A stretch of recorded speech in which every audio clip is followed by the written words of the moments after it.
Gonna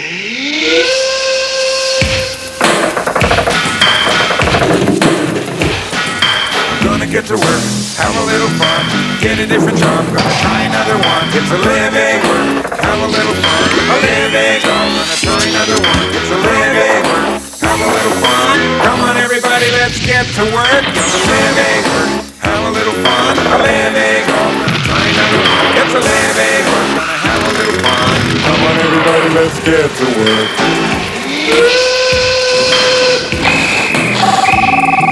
And now, the hardest working man in the TV business today, Peter Jordan. Jordan-san, konnichiwa. Konnichiwa, class. And Minasan, konnichiwa. Greetings, honorable everyone. Welcome to It's a Living, the show about the wonderful world of work. If you haven't guessed, we're in Japan, Nagano, Japan. We're teaching English, and I'm here with Boyd Anderson, who's from, Dutchess, Alberta. the big boom town of Dutchess, Alberta. And, Boyd, are there a lot of Canadians over here teaching English? Yeah, there are a lot of Canadians in Japan teaching English right now, Peter.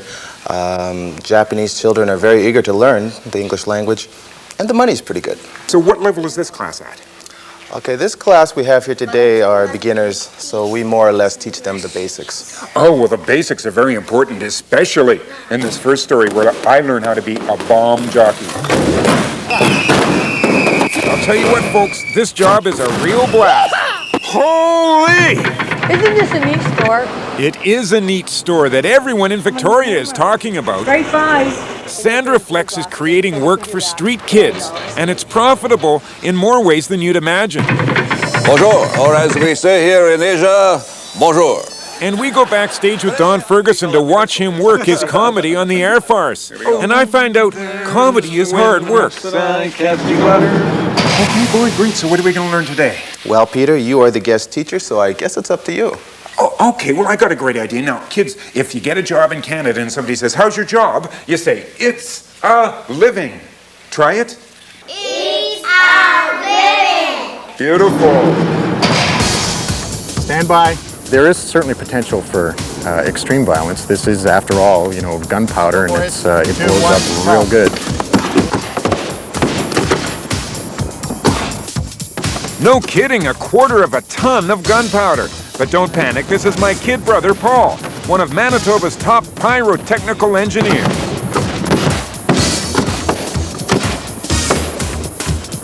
And he's going to teach me to be a bomb jockey here at Winnipeg's historic Forks.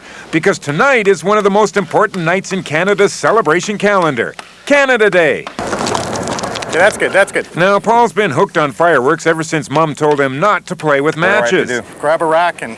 He's government licensed, he's staged over 60 shows, and he was on Canada's World Championship team.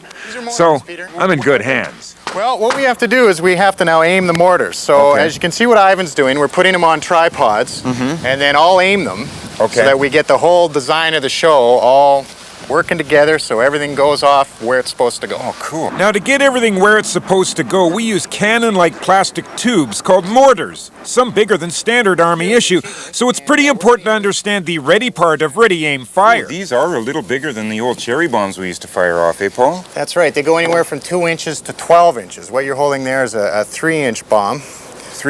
That's the lift charge there that shoots it about This coffee cup here. This is full of gunpowder. Okay. Fires it about 600 feet in the air. And This bomb's filled with tiny metal ball bearings. As they burn up, they become the spectacular colors that you see bursting in the air. Holy. This is the Big Daddy, 12 inches, 30 pounds, 1,000 feet in the air. Wow. This is going to be a red and green chrysanthemum that will literally cover the sky. Just one of those ones. 15 degrees. These are the And the crowd will really go wild if I don't get the next part of my lesson. Aim. Okay, Peter, now I'm going to have to show you how to shoot one of these. As you can well imagine, safety is paramount here, as these can do some damage. This is the lift charge. It's got to go in first. Okay. And you want it real tight because you need the compression to shoot this bomb in the air. Oh, that is pretty tight, So you push it right to the bottom. Okay. This is your fuse. This is the safety cap on the wick. Okay. You pull that off. Yeah. You grab your flare. This is the flare? This is the flare. Okay. It'll be lit when you're shooting. Right. Now the motion is to touch and turn back. You've got 2 seconds before the bomb goes off. 2 seconds? 2 seconds. You can't get very far away, I guess. No, you don't want to get very far away, but you don't want to look back either. You just touch and don't look to see if you've shot it, because you always have. Why should you not look? Because it'll go off in your face and it'll kind of stun you. Yeah, I'd say it would, yeah. Okay, if you pull the safety cap off, Pull. light the fuse, turn back, don't look. Don't look. Next one. Pull, shoot, turn away. Boom. Pull, shoot, turn away. Boom. Do I ever get to Pull, see the show? shoot. Or... Next one. Well, as you get more and more experience, you can pause and take a look up now and then, but you also have to remember you're being rained down with flotsam and sparks, etc. So you got to be careful how you look up. Wow, so do we get protective clothing, or? Sure. You do not, do you? You're just saying No. that.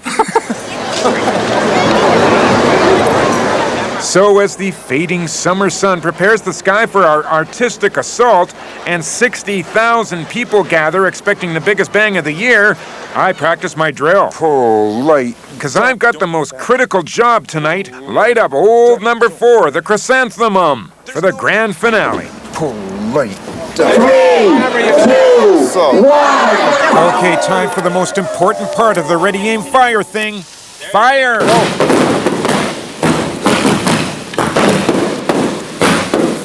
We begin with the Roman candle, sort of a whitewash to fill in our background. Peter, fire! Hit a fire!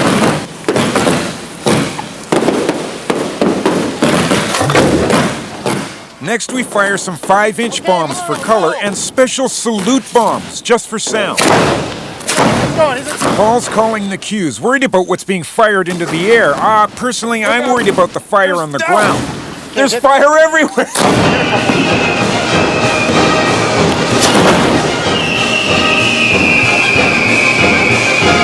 With all the smoke and noise, I'm worried I'm gonna miss my cue.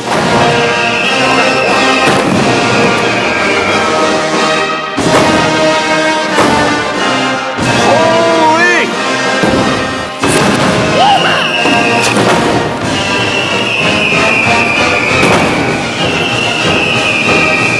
Peter, hit the 4th! Okay, I think Paul called for 4. The climax to the show.